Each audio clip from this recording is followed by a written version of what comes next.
चलिए let's start the things, बिल्कुल basics से स्टार्ट करेंगे और कुछ चीज़ों को समझते हैं। सबसे पहले हम स्ट्रक्चरलिज्म को समझते हैं। ठीक है, स्ट्रक्चरलिज्म क्या कहता है हमको? Actually structuralism believe in determinism. किस पे बिलीव करता है? डिटर्मिनिज्म, जिसका मतलब ये है structural forces drives and individual action. Individual action is dependent on structural forces. I can say in this way that the society is here, it is doing, there are some structural forces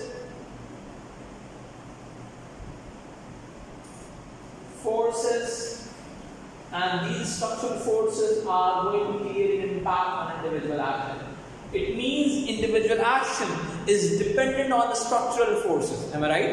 ठीक है, इसको हम macro sociological approach भी कह सकते हैं। ठीक है, इसका मतलब ये है कि there is something within the society जो इंडिविजुअल एक्शन को ड्राइव कर रहा है, जो इंडिविजुअल एक्शन को ड्राइव कर रहा है। इंसान को एक फ्री विल के ऊपर बेस नहीं करता स्ट्रक्चरलिज्म। फ्री विल का मतलब है every individual is open to do whatever he wants, she wants to do. Am I right? But if you talk about determinism, determinism is all about the what the structural forces drives an individual action. Am I right? ठीक है, अब सबसे पहले हमारे पास जो चीज आती है उसको हम कहते हैं कंसेंसस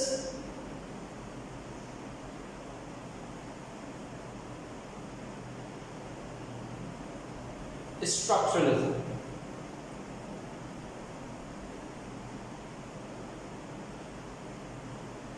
सही, कंसेंसस स्ट्रक्चरलिज्म क्या होता है? इट्स मोर अबाउट, देखिए मैं आप लोगों को एक चीज समझाता हूं। अच्छा, कंसेंसस स्ट्रक्चरलिज्म की बात की जाए, देखिए कंसेंसस की जो की टर्म है ना, उसका मतलब है कंसेंसस स्टैंड फॉर एग्रीमेंट। क्या है बेटा? एग्रीमेंट। ठीक है, एग्रीमेंट ओवर दी वैल्यूज कह सकते हैं आप। अब देखो, एग्रीमेंट टुवर्ड्स व्हाट? स्ट्रक्चरलिज्म, यानी कि agreement towards the structure of society, towards the structure of. मैं अगर किसी एग्जिस्टिंग सिस्टम के साथ एग्रीमेंट शो करूंगा तो मुझे स्टेबिलिटी चाहिए होगी। Am I right? It means consensus structuralism का जो ऑब्जेक्टिव है वो दरअसल सोशल स्टेबिलिटी, यानी कि कंसेंसस स्ट्रक्चरलिज्म का जो ऑब्जेक्टिव है क्या है? Social stability.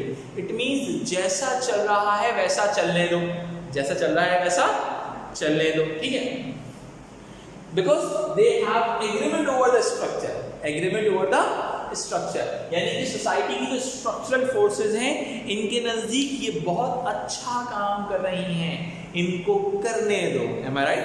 ठीक है, अच्छा अब मैं अगर इस चीज को आगे लेके चलता हूं तो हमारे कंसेंसस स्ट्रक्चरलिज्म में जो थ्योरी आती है उसको हम फंक्शनलिज्म का नाम देते हैं।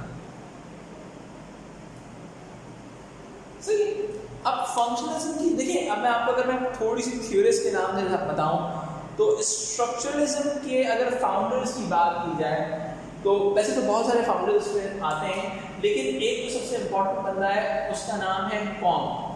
He is one of the founder of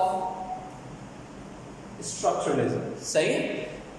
ठीक है, अब उसके हिसाब से देखो, अब मैं जितनी भी चीजों के आगे स्ट्रक्चरलिज्म लिखता जाऊंगा वो इस बात से तो एग्री करते हैं कि structural forces drives an individual action. है right?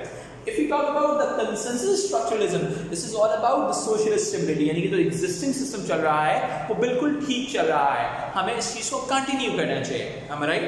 If we move forward, functionalism, functionalism के जो फाउंडर थे उनके नाम था एमिल डर्किम, बहुत सारे लोग डर्काइम भी बोलते हैं। ठीक है, अब इनकी जो थ्योरी है, ठीक है, they support the existing social order, यानी कि जैसा सिस्टम चल रहा है वैसा चलते रहना चाहिए, जैसा सिस्टम चल रहा है वैसा चलते रहना चाहिए, ठीक है। बिकॉज इनका जो बेसिक ऑब्जेक्टिव था ना सोसाइटी के हवाले से, उनका था कि सोसाइटी के अंदर कुछ चीज़ों की बात करते हैं, सोशल सॉलिडारिटी, वैल्यू कंसेंसस,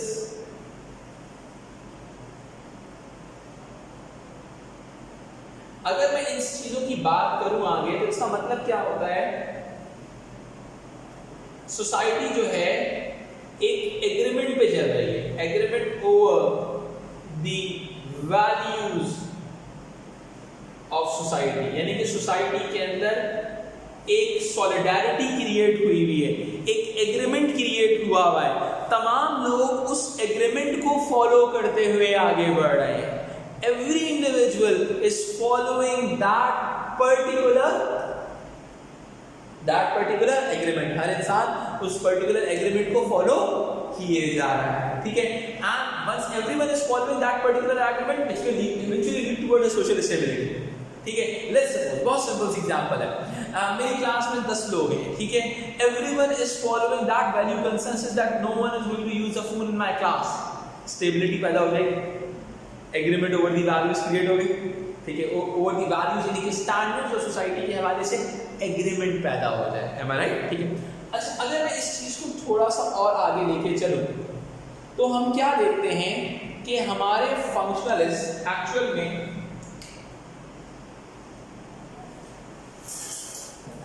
ये क्या करते हैं, हमारे फंक्शनलिस्ट सपोर्ट करते हैं, they support the social institutions, they support the social institutions. क्यों? Due to the functions of social institutions.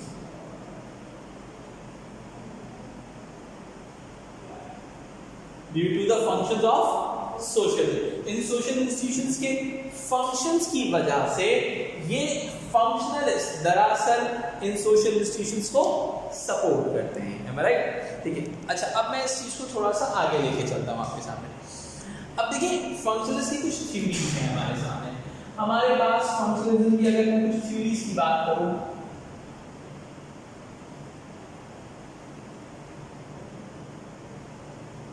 सही है। पहली थ्योरी है, उसका नाम है ऑर्गेनिक एनोलॉजी, ठीक है।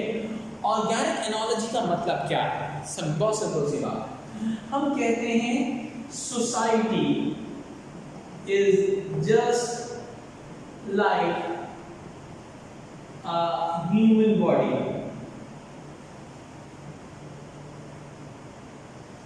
सही, society is just like a human body and social institutions are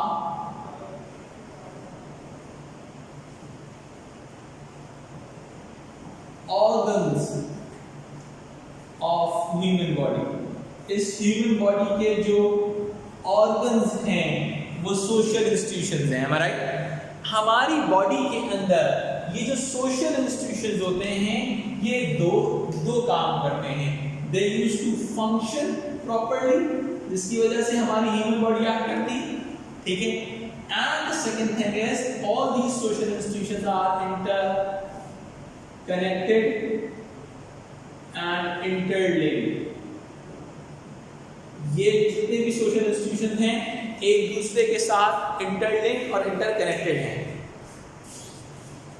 अच्छा these social institutions are interlinked and interconnected, ठीक है। अब हम यानी कि बात ये है एक्चुअली फंक्शनलिज्म जो है बात क्या कर रहा है, फंक्शंस ऑफ सोशल इंस्टीट्यूशंस की बात कर रहा है, सोशल इंस्टीट्यूशंस के जो फंक्शंस हैं इसकी बात कर रहा है। अब ये फंक्शंस क्या क्या हैं? फैमिली रिप्रोडक्शन का रोल परफॉर्म करती है, primary socialization, primary plus secondary socialization, यानी कि इंटरैक्शन, आपके में इंटरैक्शन होता है तो you learn how to be an effective individual. सही है जी। अच्छा, इसके अलावा learning of norms and values हो गया, आप सोसाइटी के norms and values and social institution से सीखते हो। ठीक है। इसके अलावा सोशल सॉलिडारिटी क्रिएट होती है, यूनिटी क्रिएट होती है आपकी सोसाइटी से। सही है, सोशल सॉलिडारिटी सही है। इसके अलावा मैंने कल की क्लास में डिस्कस किया था सोशल कंट्रोल का एलिमेंट बड़ा इंपॉर्टेंट है। ठीक है, आपको बताते हैं what is good and what is bad. सही है। और एक्चुअल के अंदर ये सारे सोशल इंस्टीट्यूशन सोसाइटी को एक यूनिटी में रखने के लिए, सोशल यूनिटी, एक ऑब्जेक्टिव क्रिएट करके आगे बढ़वा रहे हैं। Am I right? सही है। अब वही वाली बात, ये कहां से पैदा होते हैं? ये पैदा होते हैं स्ट्रक्चरलिज्म से। ये पैदा होते हैं स्ट्रक्चरलिज्म से। Structure drives an individual, determinism की बेसिस पे डेवलप हो रहे हैं। ठीक है। और उसके बाद क्या हो रहा है? ये कह रहे हैं ये फंक्शंस बड़े इंपॉर्टेंट हैं। Am I right? सही। ये सारे, अच्छा अब इसके अंदर हमारे पास सोशियोलॉजिस्ट भी आ जाते हैं, जिसके अंदर हमारे पास टालबर्ट पार्सन्स आ जाते हैं, एमिल डर्केम है, समझ में आई? These are the major sociologist in functionalism. Am I right? तो अब क्या होता है कि ये एक बेसिक आइडिया हमें क्रिएट हो गया। हमने सबसे पहले डिस्कस किया स्ट्रक्चरलिज्म, और उसमें से हमारे पास आया कंसेंसस स्ट्रक्चरलिज्म, और उसमें से हमारे पास क्या आया? कंसेंसस स्ट्रक्चरलिज्म में आया फंक्शनलिज्म, जिसने हमें बताया कि सोशल इंस्टीट्यूशंस बड़े जरूरी हैं सोसाइटी की फंक्शनिंग के लिए, बिकॉज ये वो फंक्शंस परफॉर्म करते हैं जिससे सोसाइटी में सस्टेनेबिलिटी और स्टेबिलिटी मेंटेन रहती है। Am I right? अच्छा, अब मैं इस चीज को थोड़ा सा और आगे लेके चलता हूं। ठीक है। If we move further, हमारे पास जो दूसरी चीज आती है, that is all about conflict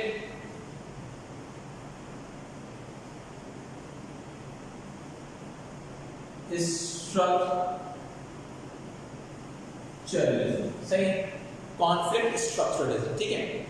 अब कंसेंसस स्ट्रक्चरलिज्म देखो, ये भी वही कहेगा इनके नजदीक भी डिटरमिनिज्म एग्जिस्ट करता होगा। Am I right?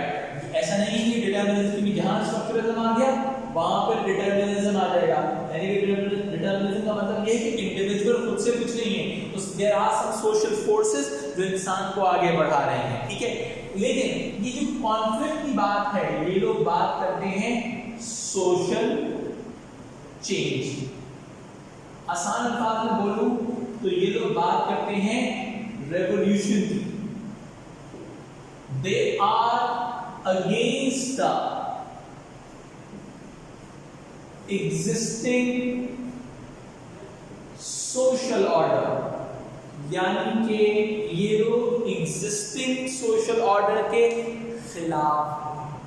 Once I mean to say they are against the existing social order, तो इनके नजदीक इनको लगता तो यही है कि कोई फोर्स इंसान को एक्ट कर रही है towards particular action, but the thing is this, they are arguing this thing that this social force and or this system is not good for the society, is not good for the society। के लिए system सही नहीं है। सही। अब society के लिए system सही क्यों नहीं है? उनको एग्जिस्टिंग सोशल ऑर्डर से कोई ना कोई इश्यूज जरूर होंगे। Am I right? ऐसा ही है बेटा। अब मैं इस चीज को थोड़ा सा और आगे लेके चलता हूं। हमारे पास कॉन्फ्लिक्ट स्ट्रक्चरलिज्म में दो मेजर अप्रोचेस आती हैं। ठीक है। हमारे पास पहली अप्रोच जो आती है उसका नाम है Marxism.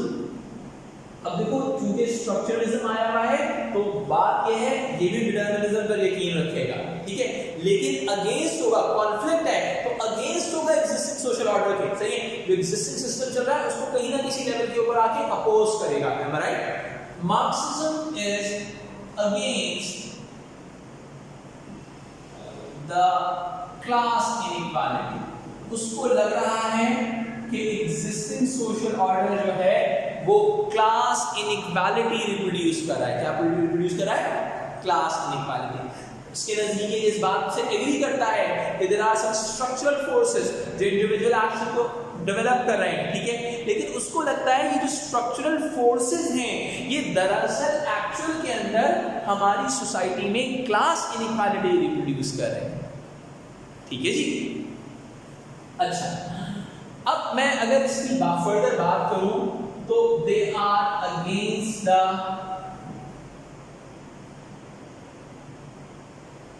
social institutions,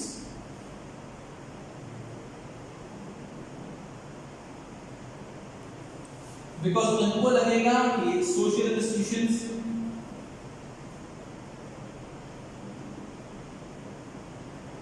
promote class inequality।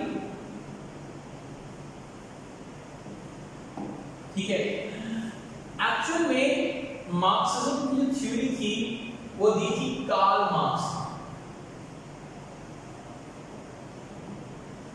Karl Marx ने दरअसल एक बड़ी इंपॉर्टेंट थ्योरी दी थी, क्लास स्ट्रैटिफिकेशन।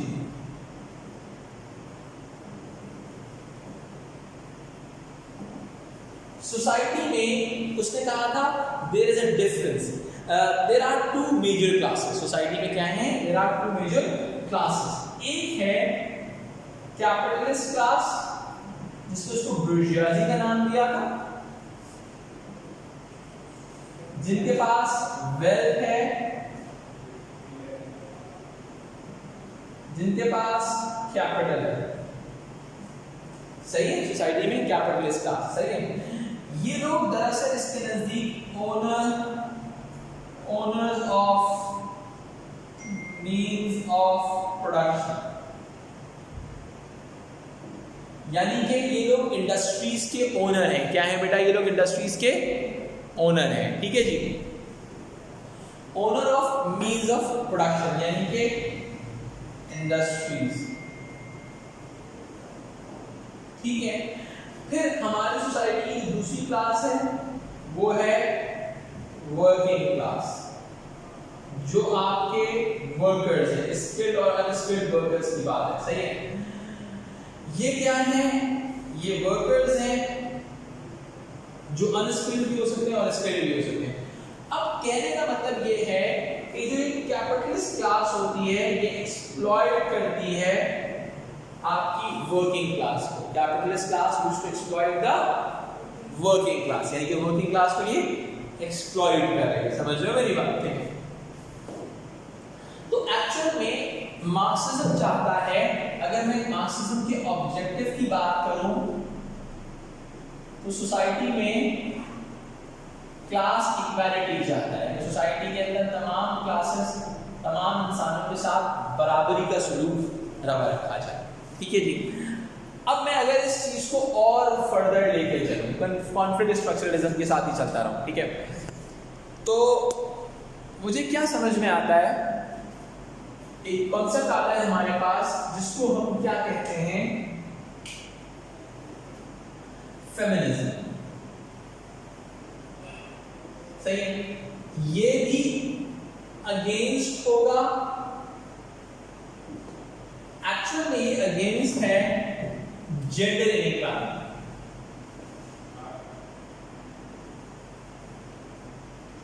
सही, उसी तरीके से अगेंस्ट है एग्जिस्टिंग सोशल ऑर्डर के,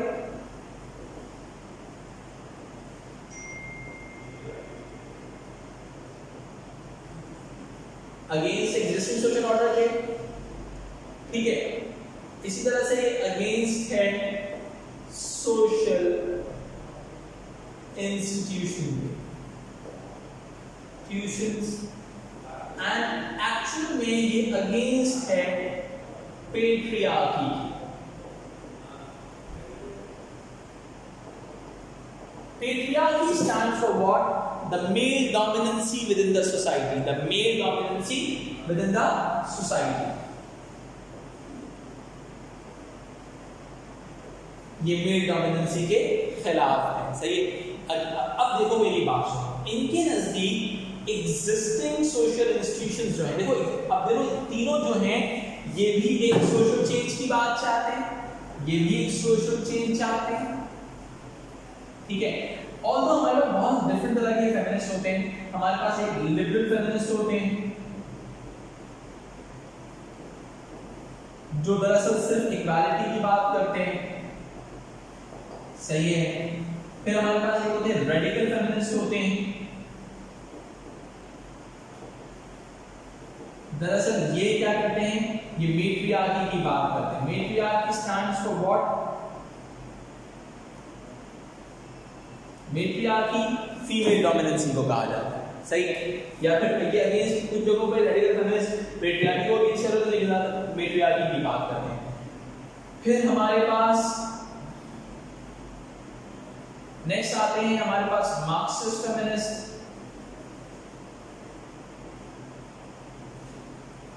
ये impact of class inequality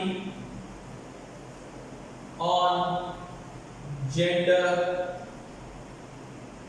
inequality की बात करते हैं, ठीक है। कहते हैं as male is performing the economic role within the family structure, the male become the capitalist, that capitalist, as the female is working domestically within the household, domestic household support कर रहे हैं, तो फीमेल बिकम द लेबरर, वही working class में शामिल हो जाती है, ठीक है। तो ये मार्क्सिस्ट फेमिनिस्ट है। इसके अलावा हमारे पास ब्लैक फेमिनिस्ट भी आते हैं। ब्लैक फेमिनिस्ट क्या है, जो ब्लैक वुमेन के ऊपर होने वाली एक्सप्लॉयटेशन के खिलाफ बोल रहे हैं, ठीक है। इसके अलावा डिफरेंट फेमिनिस्ट ये बहुत सारे फेमिनिस्ट हमारे पास आते हैं, ठीक है। तो एक्चुअल के अंदर अगर मैं इस पूरी कहानी को, इस पूरे बोर्ड को 1 मिनट में एक्सप्लेन करने जाऊं तो सबसे पहले कहानी शुरू होती है स्ट्रक्चरलिज्म से, जहां पे हम ये बात कहते हैं कि structural forces drives an individual action, सही है। एंड आफ्टरवर्ड्स हम स्ट्रक्चरलिज्म को डिवाइड करते हैं 2 डिफरेंट एरियाज के अंदर। Number 1 is all about the consensus structuralism and number 2 is all about the conflict structuralism. Consensus structuralism is all about the idea where we are saying this thing that existing, we need to support the existing social order. जो हो रहा है society में वो बहुत अच्छा हो रहा है, ठीक है जी, सही है। इसके बाद कॉन्फ्लिक्ट स्ट्रक्चरलिज्म आता है, जो एग्जिस्टिंग सोच, वो ये बात तो मानता है कि मैक्रो सोशियोलॉजिकल अप्रोच सही है, वो ये बात भी मानता है the structural forces drives an individual action. अब यहाँ पर अब जो मार्क्सिज्म जिस स्ट्रक्चरल फोर्स की बात कर रहा है, ठीक है, मार्क्सिज्म जिस स्ट्रक्चरल फोर्स की बात कर रहा है उसको हम कहते हैं कैपिटलिज्म, सही है। They are against the capitalism, सही। अब देखो यहाँ पर ये सोशल फोर्स की बात कर रहे थे, ये वो पेट्रियार्की है, ये कैपिटलिज्म है, सोशल फोर्स की बात कर रहे हैं, जो सोसाइटी में इनइक्वालिटी बेस्ड सिस्टम चला रहा है। इनके नजदीक existing social order is promoting the class inequality, इनके नजदीक existing social order is promoting the gender inequality, और इनके नजदीक existing social order is very good, we need to support the existing systems, am I right. अच्छा, अगर मैं functionalist की बात करूं तो फंक्शनलिस्ट दरअसल they are going to support all the social institutions, सही है। उनके नजदीक all the social institutions are contributing towards the social solidarity and the collective conscience or the value consensus within the society. Any confusion? Any confusion? If there is any, ask, you can ask me. Okay, so according to functionalists, all the social institutions are contributing towards the value consensus, the collective conscience and the social solidarity within the society. While according to Marxists and feminists, the existing social order is contributing towards the class inequality and the gender inequality. Am I right? The existing social order is supporting the class inequality and the gender inequality. Got it? But according to the functionalists, the existing social order is promoting the collective conscience, the collectivity within the society, the social, the value consensus, the collective conscience and social solidarity within the society. According to them, according to functionalists, the social institutions are very important because these social institutions are contributing towards all these good things. Okay, but according to functionalists, feminists, and Marxists, the existing social institutions are not good at all. Am I right? These social institutions are promoting the class inequality, ideologically, politically. Okay, how is this? So I'm going to share one very important thing. For the functionalists. So, if I'm going to talk about the functionalist perspective, the society is made up of multiple subsystems, right? एक concept होता है intelligency society is made up of multiple subsystems, जैसे मैंने organic analogy की बात की, ठीक है। अब एक सबसिस्टम होता है जिसको कहते हैं हम पॉलिटिकल सबसिस्टम, सही है, which is going to control by the state. The second subsystem is all about economic subsystem, which is going to be controlled by the workplace and social institution. The third subsystem is cultural subsystem.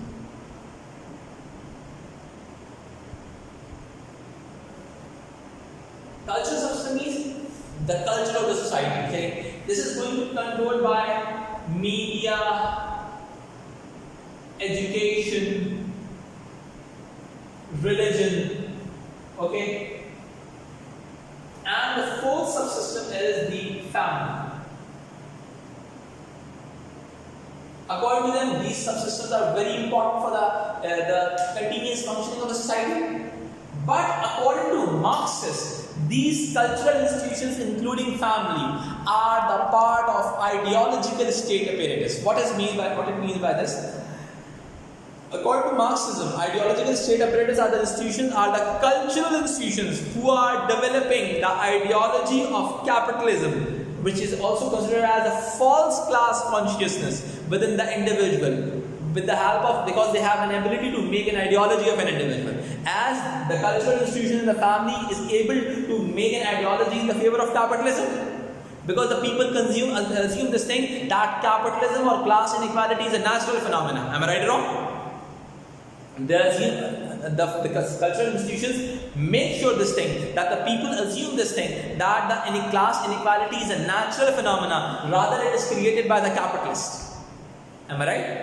यानी कि आपके social institutions ये make sure कराते हैं कि आपके दिमाग में ये चीज़ बैठ जाए कि the class inequality is not developed by the capitalist, ठीक है, it is a natural phenomena within the society. समझ में आई बात? तो जहां पर वो जिस चीज को सपोर्ट करेंगे वो उसी चीज को अपोज करेंगे आइडियोलॉजिकल स्टेट अपरेटस की थॉट से, सही है। अब उसी तरीके से जैसे फंक्शनलिस्ट स्टेट के रोल को बहुत सपोर्ट करते हैं, स्टेट के रोल को बहुत ज़्यादा सपोर्ट करते हैं, because state is going to establish social control and lot of things. But according to Marxist, state is a part of repressive state apparatus. Repressive state apparatus means, इसका मतलब क्या होगा? इसका मतलब बहुत सिंपल सी बात है। रिप्रेसिव स्टेट अपरेटस का मतलब है कि जो ऑप्रेस करके, ऑपरेशन के थ्रू कैपिटलिस्ट ऑर्डर को मेंटेन करता। एनी कंफ्यूजन डल है? ठीक है, अच्छा जी, मैं आप लोग कॉपी कर सकते हैं इसको, जो इसको ऑनलाइन देख रहे हैं आप कॉपी कर लें।